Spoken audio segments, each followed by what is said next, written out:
Hello and welcome to Jason's Macintosh Museum.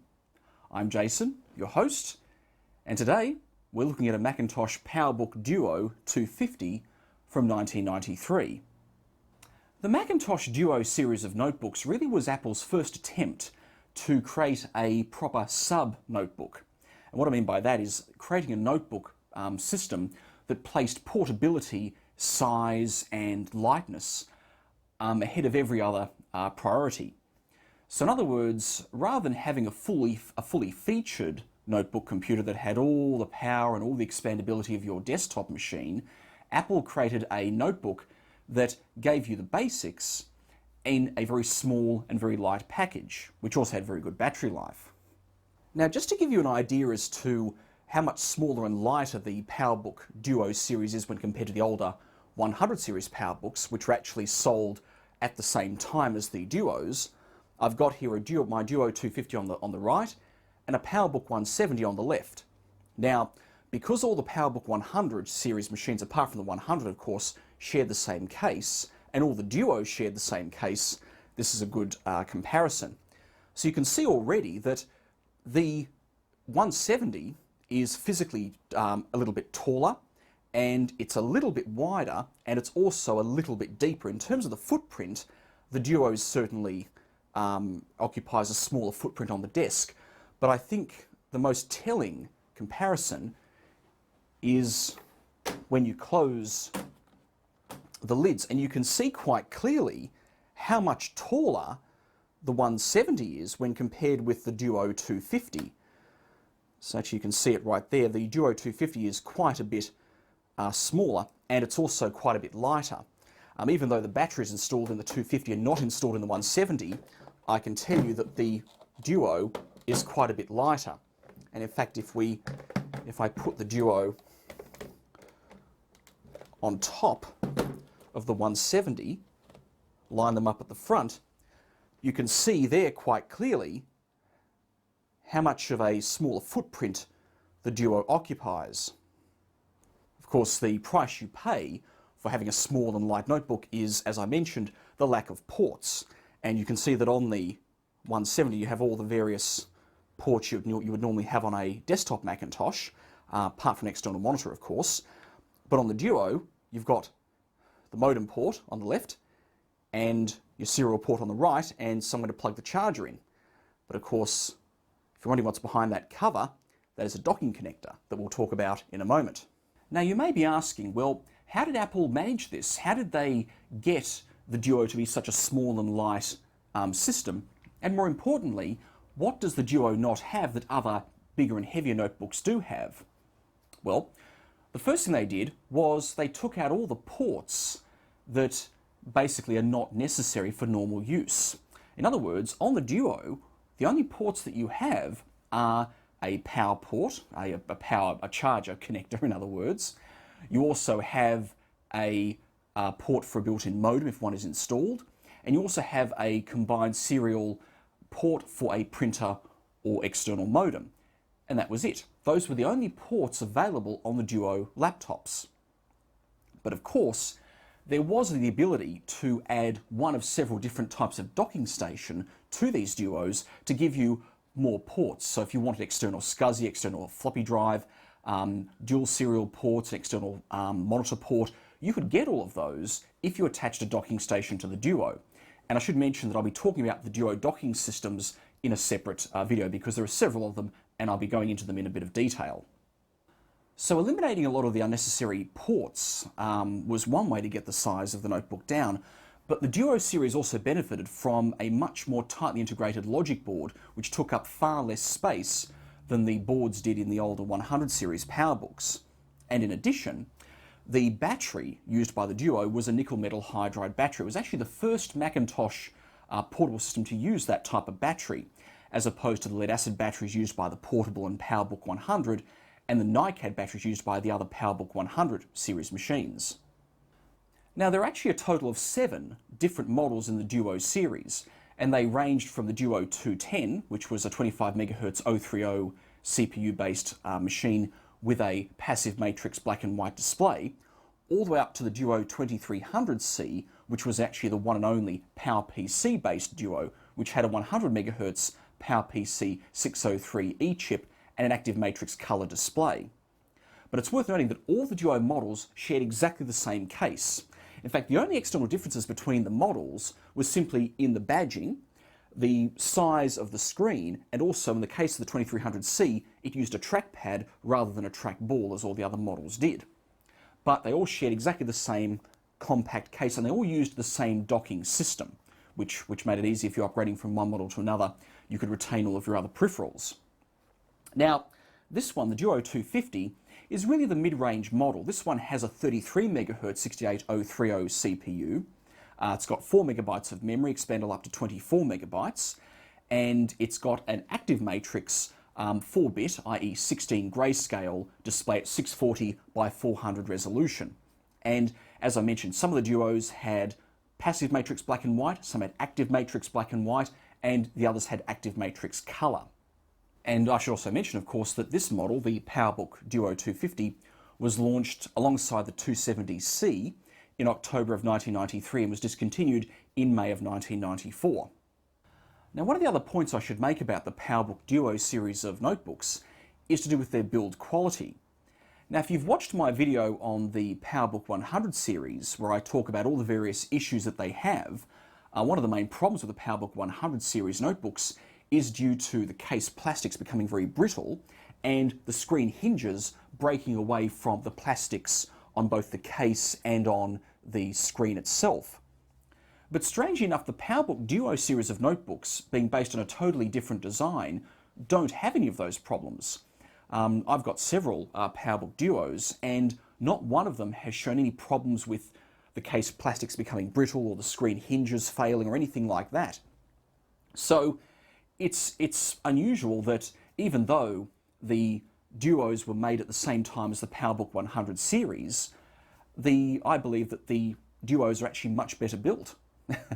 Really, the only problem that the Duos have is actually a common problem between them and the PowerBook 100 series, particularly those, well, specifically I should say, to those that use an active matrix black and white screen, like this one does. And when I demonstrate this model, you'll actually see that issue whereby, just like with the PowerBook 170 I demonstrated, the corners of the screen will start to darken over time, and eventually the darkness will move from each corner towards the center of the screen. And the longer you leave the screen on, the worse it gets. Now, obviously, that's an issue affecting Apple's active matrix black and white or grayscale panels as they age. As I mentioned in the PowerBook 170 video, there are many theories about why it happens, but it's really not something that you can easily fix. But having said that, that's really the only issue that the PowerBook Duos seem to have. Even their batteries, in fact, last longer and hold a charge, in my view, for longer than the PowerBook 100 batteries, mainly because the Duos exclusively use nickel metal hydride batteries, not NiCads as the PowerBook 100s did. Okay, well, that's about all there is to say on the PowerBook Duo 250. So what we'll do now, as always, is have a closer look at it. Okay, here's the front view of the PowerBook Duo 250, and as you can see, it's a very clean, very neat little laptop. And note that it's built with the same coloured grey plastic as the PowerBook 100s were. And I think Apple's view on this was that because a laptop was going to be handled a lot and moved around a lot, the grey doesn't show fingerprints or dirt anywhere near as much as if the casing were white. So it's quite a clever move on their part. So you can see we have the case open. If I shut the lid like that, you can see that it's a very compact sort of notebook. So to open the lid, we simply move this little latch to the right and open up, and the screen hinge, as you can see, is still in very good condition. It holds, it stays wherever you put it, which is nice. So, starting from the top, we've got the case latch, and we've got two little rubber stoppers, and they're mainly used to prevent or to cushion the contact between the screen and the case when you close the lid. But I have noticed with some of the Duos that I've got, focus, is that these, in fact, see if I can get a closer shot of that. No, we'll do manual focus for that. Doesn't want to focus. Whoops. There we go.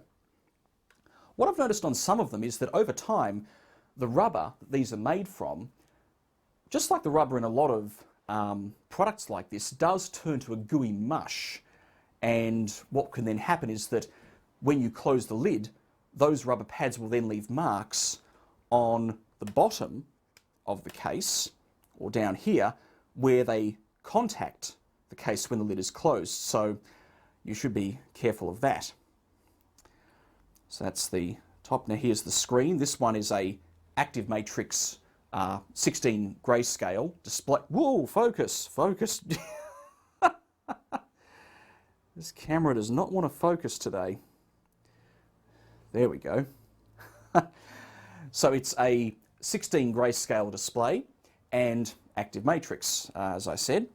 And then from there we have the speaker.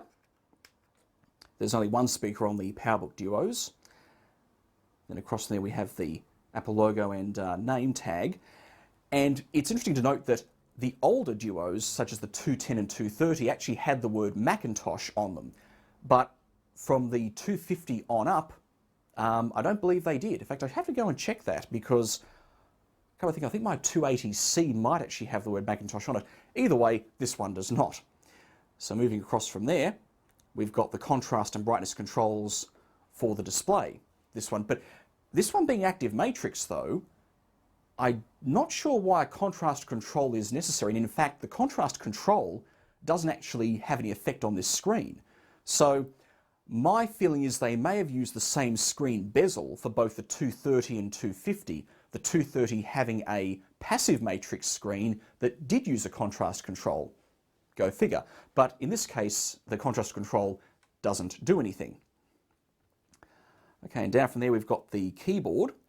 Now this keyboard is, if I remember, very slightly smaller in terms of the size of the keys than you'd find on a PowerBook 100, but to be honest, it's nowhere near as nice to type on, in fact, as the 100 series PowerBook keyboard.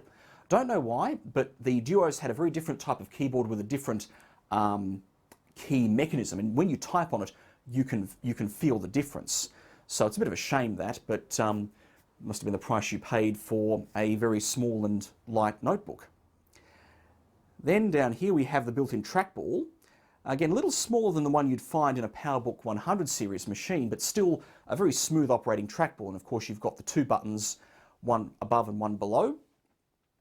And then down from there, on the left-hand side, we have the built-in battery, the nickel metal hydride battery.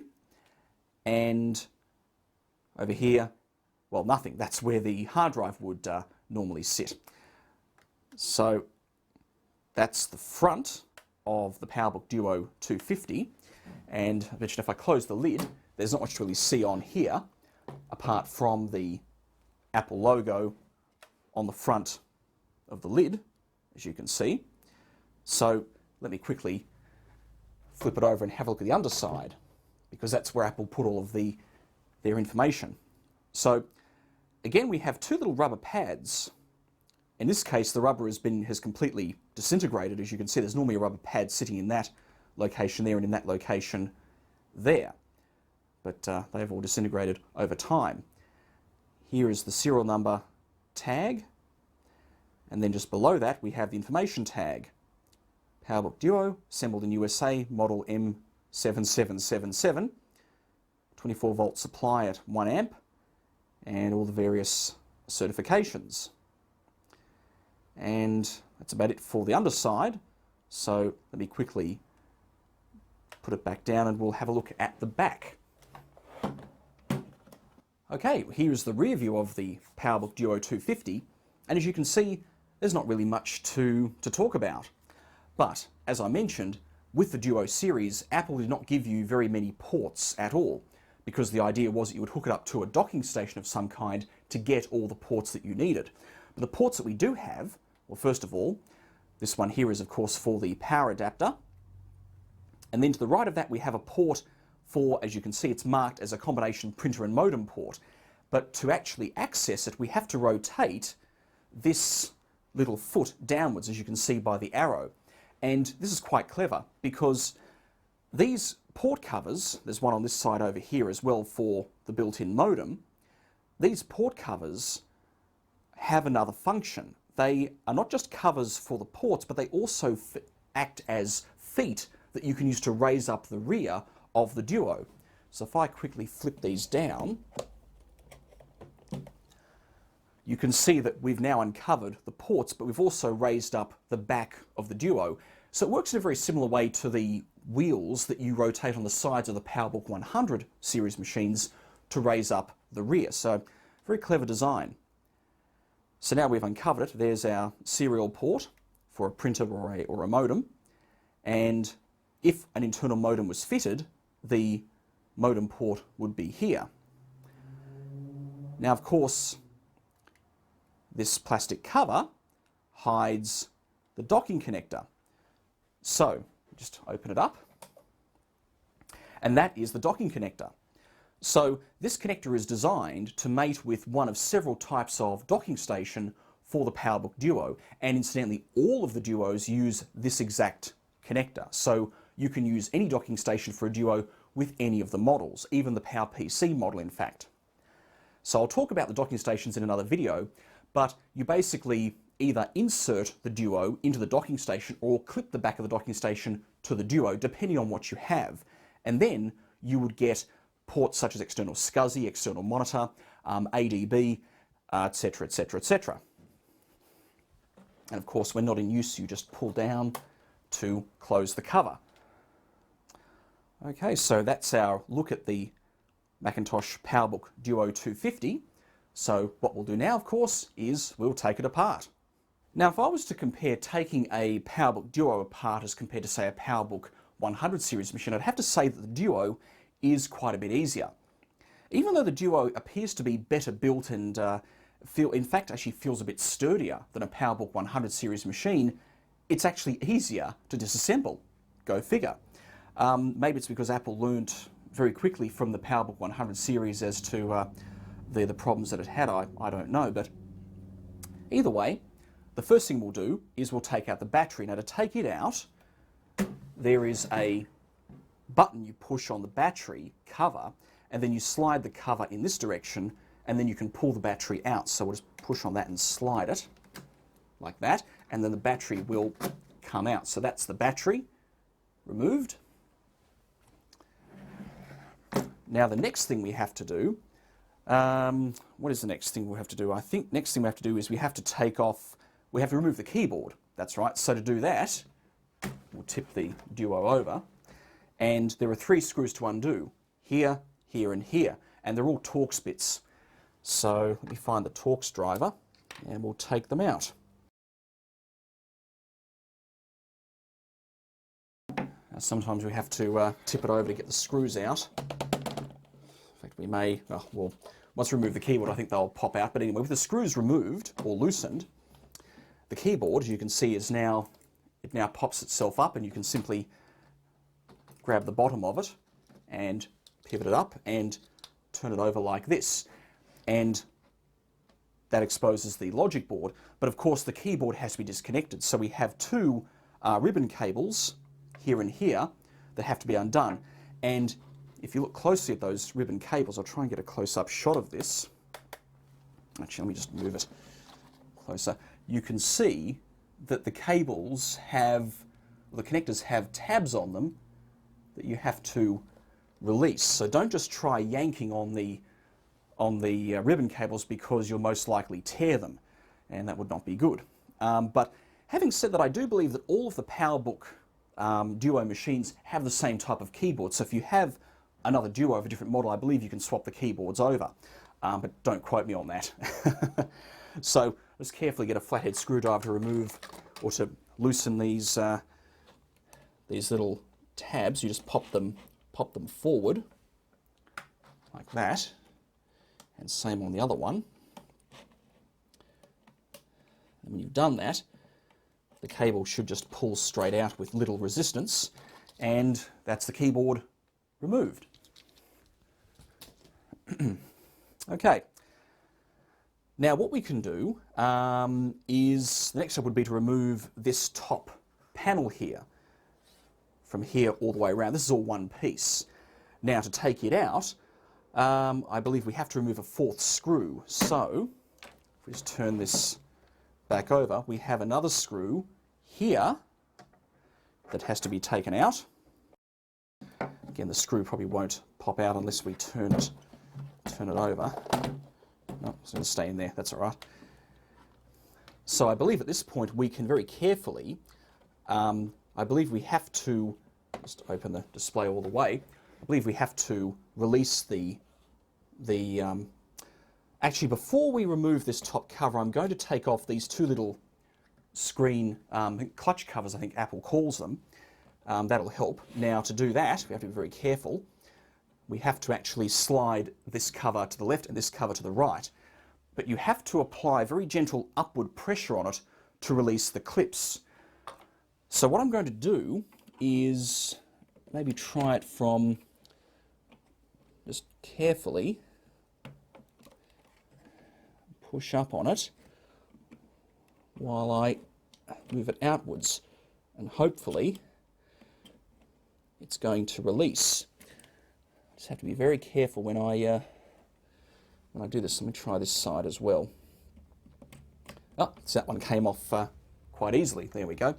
This one though needs a bit of effort. Oh, there it goes. Just be very careful not to apply too much force. Of course, his famous last words as he breaks something. Oh, there it goes. So slide and they come off. So we'll just put them aside. Okay, so I believe now we can take off this top cover. Let's get that in shot. There we go. So I believe if I grab this, you can see it's actually loose already. If I lift up and very carefully pull forwards to disengage these clips.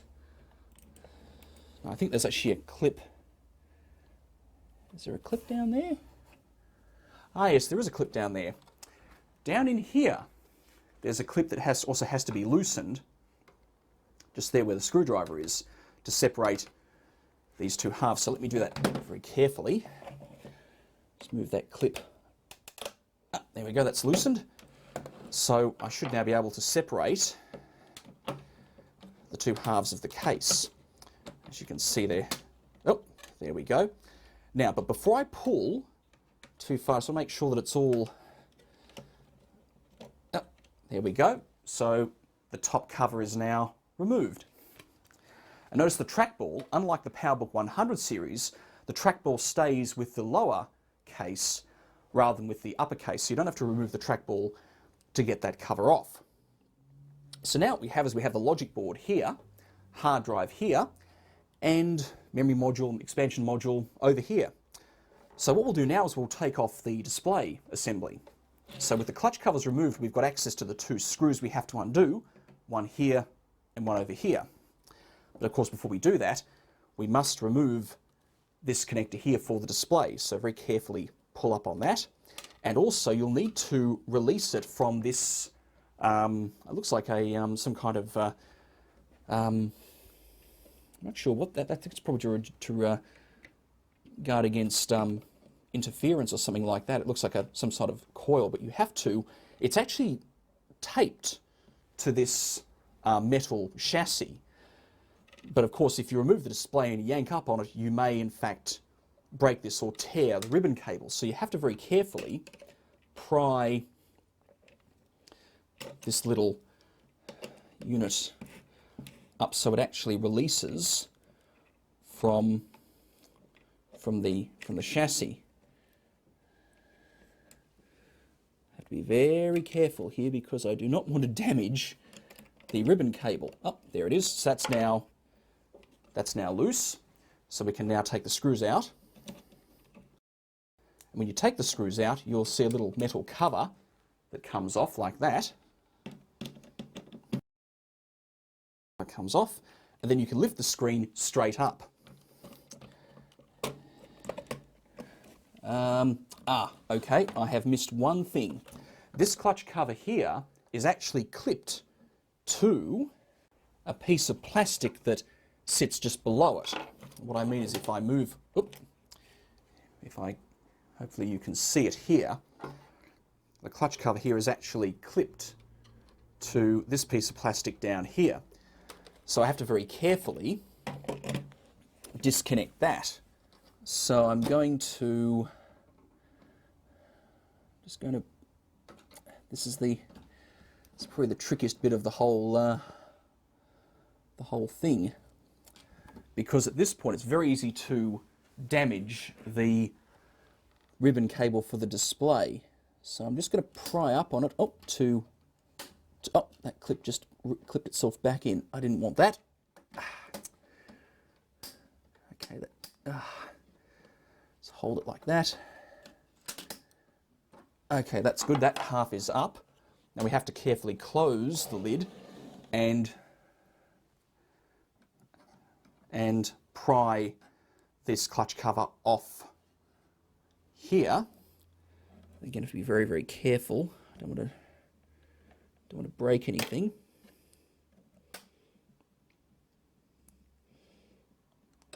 Oh, nearly. It's actually much harder than it looks. I mean, everything else about the Duo is so easy to work with, but this is definitely the hardest bit of the entire disassembly, I think. I do not know why they made it so difficult. So, if I just carefully get in there and pry up, that clip is now up. That's it. Now, now the display is free. There we are. So the ribbon cable is intact. Now notice the clutch cover here, the center clutch cover stays with the display. So you can see how the little clips here clip it to this piece of plastic down here. So that's the display. And incidentally, if you wanted to take the display apart, you'd have to remove these two, what do you call them, just these two little covers. They're actually just plastic labels almost that sit over the screws. Take them out, and then you can unclip the two halves of the display and service that. We'll just put that aside. Okay, so now we've got the logic board and hard drive and trackball to deal with. So what we'll do now, let's get a closer shot of that. What we'll do now, is we'll take the trackball out next. Now I believe, now does the trackball, I think it screws into the bottom. Yes, it does. So we have to take out these two screws here. Yep, so that whole thing now pulls up. So I should be able to, notice the backup battery here is in our way, so we might take this out first. So I'll just move that out of the way and unplug it from up here. And incidentally, I won't be putting this back in because just like all types of batteries, if left in a machine for too long, they can leak. So I think I'll leave this battery out of the system when I reassemble it. And now, can we... okay. Now, I've just realised that it looks as though the cable for the trackball is here, but it goes underneath this metal chassis. So we actually can't take the trackball out yet until we remove this piece instead. So we might take the hard drive out next because we can remove that now. So to do that, we have to remove 3 screws, one up here. So there's the hard disk now, and if I lift up on it, yep, I'll make sure we unplug the cable here for it very carefully. And that's the hard disk now out of the machine. Okay, now I think what we'll do is we'll remove the, let's see what we do next. I think we'll remove this, the chassis now. So to do that, we've got a few screws to take out. We've got 2 screws here near the battery connector. We've got a screw here and a screw over here. So we've got the microphone as well. We may just unhook the microphone now, very carefully. Well, in fact, can I pull that up and out? Oh, there it goes. There's the microphone. So just carefully pull that out. Okay. Now we'll take out these screws. Okay, now at this point I believe that the chassis will most likely separate, but note that the chassis forms part of the CPU heatsink, so you have to be very careful when separating this. So we just have to be very, very careful here. There we go, that's now separated. So I should be able to just pull up. Ah, I've forgotten one thing. The switch here that detects when you close the lid down here, that has to be unhooked, which is this connector over here. So I'll just move that out of the way. And now the chassis, or stiffener, or whatever you want to call it, is now removed. And note that there's the conductive pad that is used for the CPU. And thankfully, because it's not a liquid heatsink material or a paste, this, I believe, can be reused. So I'll just put that over there. Right, so now we can remove the cable for the trackball and the trackball itself. That's now out.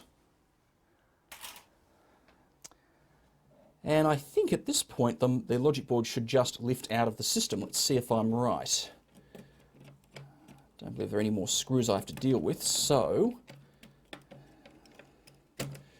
there's something. Oh, might as well disconnect this memory expansion card. Take that out, and this I believe is where the modem card would normally be, but I think I'll just pop this cover for the modem card. Just take this. That's the power button board, but also I believe the modem card would take the place of this if it was fitted. Now, can we get the logic board out? Ah, it's sticking down here. Note that this pad down here is actually sticking to the battery terminals. So we'll just carefully, because I don't want to damage the battery terminals, we'll just carefully separate that.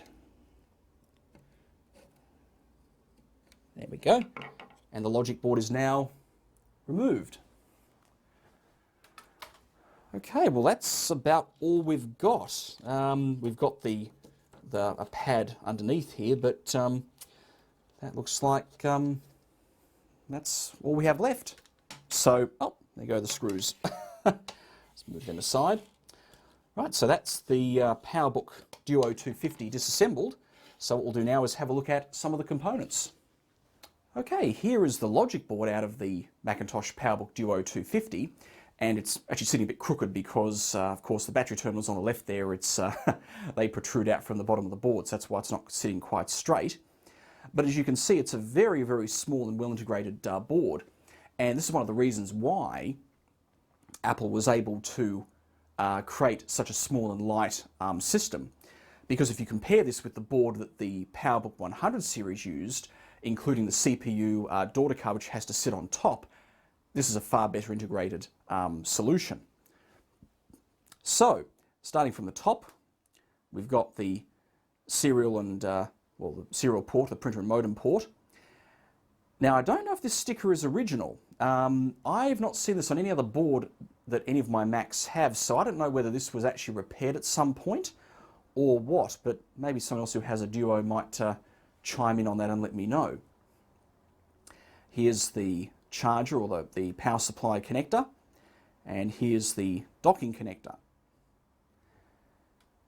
Then over here we have the connector for the modem card, but of course if the modem card is not fitted, all you have is a simple card like this, which contains nothing more than the power button, as you can see. And then below that we have the connector for the memory module, which I'll just put over here for a second. Just switch that. So that's the Duo memory expansion board. And I believe this one is a 16 megabyte expansion card. It's actually double-sided. As you can see, we have We've got the chips on each side there. Anyway, back to the logic board. Let's see, what else do we have?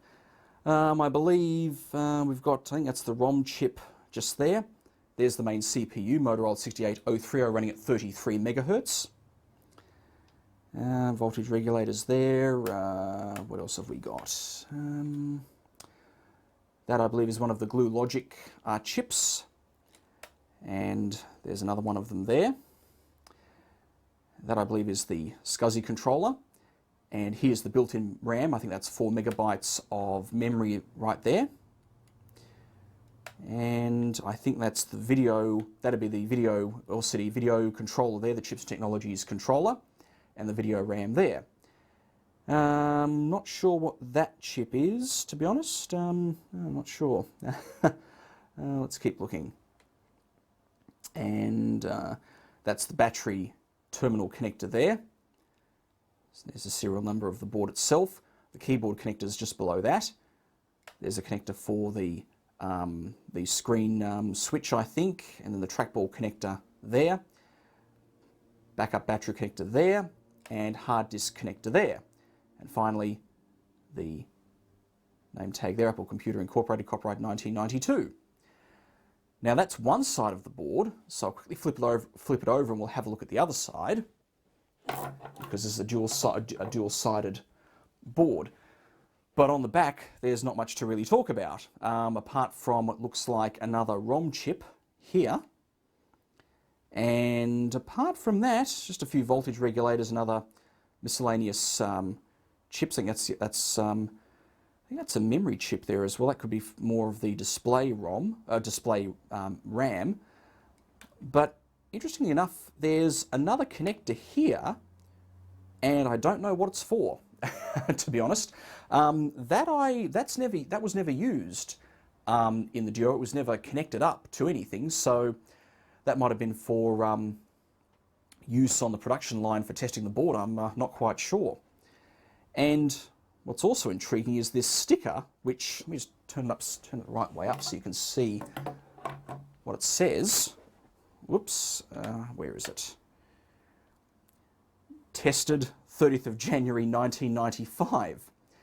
Now, of course, that was sometime after this PowerBook had been discontinued, so I would say this board may in fact have become faulty and was repaired, either by Apple or by a third party, and then they've put their own testing sticker on it, so I'm not sure about that.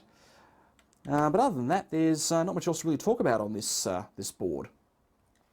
So that's the logic board out of the PowerBook Duo 250. So now we'll have a quick look at the hard disk. Right, here is the hard disk out of the PowerBook Duo 250, and this is the original disk that came with the machine when it was new. So you can see it's an Apple branded disk, but it's actually an IBM. So it's an IBM H2344S4, and it's a 320 megabyte, 2.5-inch SCSI, because at this time Apple was still using SCSI disks for all of their machines, including their PowerBooks. It wasn't until the PowerBook 150 came out that they started using IDE hard disks. So this one's still a SCSI disk, so all the information is there. So that's the front of the drive. So if we quickly flip it over, we'll take a look at the back of it. So as you can see, quite well integrated there. We've got the SCSI connector up here, and the various controller chips there, probably the ROM chip over there, the drive spindle motor there, some various IBM chips. There's a RAM chip over there. That's probably the driver chip for the motor, I think, possibly, but as you can see, it's quite a well integrated board. Right, so that's the hard disk out of the PowerBook Duo 250. So we'll have a quick look now at the trackball mechanism. Here's the trackball mechanism out of the PowerBook Duo 250, and it's funny, when you compare it with the trackball mechanism that the PowerBook 100 series used, you can see that the ball itself is physically smaller, and the whole mechanism is actually a lot more compact. But I can tell you that it works just as well as the ones in the PowerBook 100 series do, because they're renowned for having very good quality trackballs. So you can see we have the button switches here and here, and to remove the ball, you rotate this ring, and then you can pop the ball out. So you can see we have the standard rollers in there and the bearings that help the ball move smoothly. And on the other side, not much there at all. In fact, we've got, let's try and get this to sit. There we go. Not much there at all. So obviously most of the control logic is built into the main board. But it's worth noting it's still made by Alps, wrong way up, by Alps Electric, the same company who make the trackballs, I believe, for the PowerBook 100 series. And it's funny that they also, I believe, made the keyboard mechanism for the PowerBook 100 series, but the Duo keyboard, I'm just having a quick look at it, and I do not see any evidence that Alps made the keyboard mechanism for the Duo, which may explain why the feel of the keyboard is quite a bit inferior to the PowerBook 100s. Not quite sure. But anyhow, that's just the way they've done it. And finally, let's have a quick look at the battery and the charger for the PowerBook Duo 250. So here's the battery that it uses, the PowerBook Duo rechargeable battery. Now, even though all the Duos take the same physical battery, the batteries actually came in 3 different types. There was Type 1, Type 2 and Type 3. Type 1 batteries were initially sold with the PowerBook Duo 210 and 230, which were the original models that were released in 1992. Then, when the 250 and 270C came out, the Type 2 battery was released, and that's what we have here. As you can see, it's a nickel metal hydride high capacity Type 2, which simply meant that it had high capacity cells inside it. That was the only difference. So as you can see, that PowerBook Duo rechargeable battery assembled in Japan, nickel metal hydride and all the various warnings, don't do this, don't do that, etc, etc, etc. And the battery contacts are actually on the bottom. So just flip it over, you can see that there are the contacts for the battery there. And over here we have the charger, which takes a standard IEC input and has the standard plug that a lot of Mac laptops used, in fact, not just the Duo. And as for the charger, if we have a quick look at the other side, there's the information. There we go. There's information on that. PowerBook Duo AC adapter. And like most adapters that Apple released, it's multi-voltage, 100 to 240 volts, 24 volt output at 1.5 amps. So that's the charger and battery. Okay, so that concludes our look at the PowerBook Duo 250. So that's the end of part 1. And in part 2, as always, after I reassemble the Duo, we'll start it up and show a couple of old classic Mac games. So I hope you enjoyed the video. Thank you for watching and stay tuned for part 2.